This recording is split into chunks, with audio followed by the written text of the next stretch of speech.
নমস্কার, আমি সুব্রত তালুকদার উর্ফে তাপস। তাপস নামে মোটামুটি আমাকে মানুষ চেনে। আমি শিলিগুড়ি দেবগ্রাম ফুলবাড়ি বিধানসভা থেকে বিলংস করি। সমীর ভট্টাচার্য মহাশয়, আপনাকে প্রণাম। আপনি যা বার্তা দিয়েছেন, খুব ভালো বার্তা দিয়েছেন। আপনি বলেছেন যে কোনো রকম ভায়োলেন্স যেন না হয়, কোনো যেন বিজেপি কর্মীকে যেন মারধর না করা হয়, কোনো রকম কোনো জঘন্যতম ঘটনা যেন না ঘটানো হয়। খুব ভালো, আমি একমত, আপনার সাথে সহমত। কিন্তু আপনাকে আরেকটা কথা বলছি, সমীর ভট্টাচার্য মহাশয়, মাননীয় আমাদের রাজ্য সভাপতি, আপনি কাল রাতে, বুধবার রাতে যে ঘটনাটা ঘটেছে, চন্দ্রনাথ রথ, যে আমাদের শুভেন্দু অধিকারী পিএ, ওনাকে তৃণমূলের হারমাত বাহিনীরা গুলি মেরে হত্যা করেছে। আমরা জেতার পরেও, সৌন্দর্য, আমরা জেতার পরেও আমাদের ওপর এরকম অ্যাটাক হচ্ছে, আমাদের বিজেপি কর্মীদের মারছে। বসিরহাটে রোহিত রায় সম্ভবত নাম, এক বিজেপি কর্মীকে মেরে হসপিটালাইজ করে দিয়েছে। অবস্থা খুব খারাপ, যা শুনলাম। উত্তর 24 পরগনা নিউ টাউনে বিজেপি কর্মীর উপরে হামলা হয়েছে। আমি আপনাকে আর আমার ওয়েস্ট বেঙ্গল, পশ্চিমবাংলার মানুষকে একটা কথা জিজ্ঞেস করতে যাচ্ছি। আজ যদি বিজেপি হেরে যেত, টিএমসি যদি ক্ষমতায় পুনরায় আসতো, আজ পশ্চিমবঙ্গের অবস্থা কি হতো? এই 15 বছরে হাজার হাজার মায়ের কোল খালি হয়েছে, হাজার হাজার।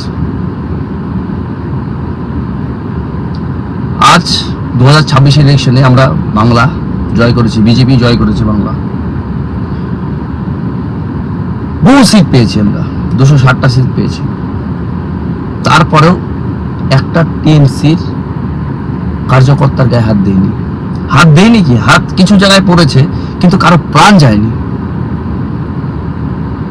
আমাদেরকে বিজেপি শেখায় না যে কারো প্রাণহানি করি। হ্যাঁ, জনরোষ ছিল, কিছু কিছু জায়গায় মারধর হয়েছে, হামলা হয়েছে কিছু কিছু জায়গায়, এটা স্বাভাবিক। আপনি যে বার্তা দিয়েছেন, তারপরে আশা করি 90%, 95% কমে গেছে। কিন্তু ওটা হচ্ছে প্রশ্ন, যে আজ ওরা হেরে যাওয়ার পরেও আমাদের বিজেপির কার্যকর্তাদের উপর হামলা হচ্ছে।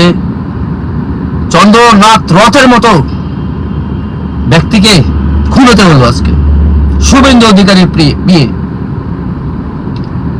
তাহলে সাধারণ মানুষ, সাধারণ জনতা কিভাবে বাইরে বেরোবে? আপনিই বলুন। আর আমার পশ্চিমবঙ্গের জনতা, পশ্চিমবঙ্গের যে যত জনতা আছে, একবার বলুন আপনারা কিভাবে বাইরে বেরোবে?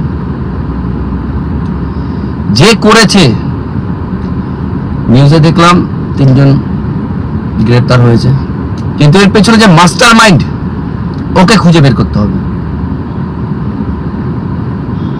কাল রাতে ঘটনা শোনার পরে সারা রাত ঘুমাতে পারিনি। চন্দ্রনাথ রথের মতো একজন ব্যক্তি, তাকে খুন করে ফেলেছে। তাই বলে আমি এটা বলবো না যে আমাদের যত পশ্চিমবঙ্গে যত বিজেপি কর্মী আছে, কারো গায়ে যেন হাত না পড়ে। কোনো টিএমসির লোক হোক, যে কোনো পার্টির লোক হোক, যেন গায়ে যেন হাত না পড়ে, কারো কোনো মায়ের কোল যেন খালি না হয়। আমরা বিজেপি, আমাদেরকে রক্ত ঝরানো শেখায় না বিজেপি। এখন একটাই আমাদের টার্গেট নিতে হবে, যে রাজ্যটাকে কিভাবে এগিয়ে নিয়ে যেতে হয়। বেকার যুবকরা যেন নিজের কর্ম করে খেতে পারে, ইন্ডাস্ট্রি যেন পশ্চিমবাংলায় আসে, আমাদের নারী সুরক্ষা যেন সবসময় যেন থাকে পশ্চিমবাংলায়। এই বিগত 15 বছরে নারী সুরক্ষা নেই বললেই চলে পশ্চিমবাংলায়।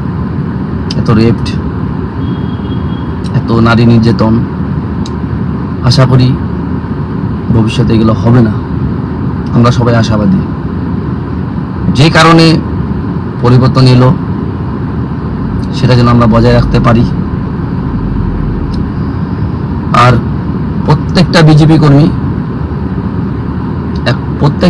কর্মী আমি একটা কথা বলছি, যেন কারো গায়ে যেন হাত না পড়ে, সবাই যেন সুরক্ষিত থাকে, কারো মায়ের কোল যেন খালি না হয়। কিন্তু যারা অপরাধী, যারা পূর্বে যারা ক্রিমিনালগিরি করে এসছে এই বাংলায়, তাদের কাউকে যেন ছাড়া না হয়, গুনে গুনে যেন অ্যারেস্ট হয়। এটুকুই বলবো যে আমাদের লক্ষ্য একটাই, রাজ্যটাকে এগিয়ে নিয়ে যাওয়া,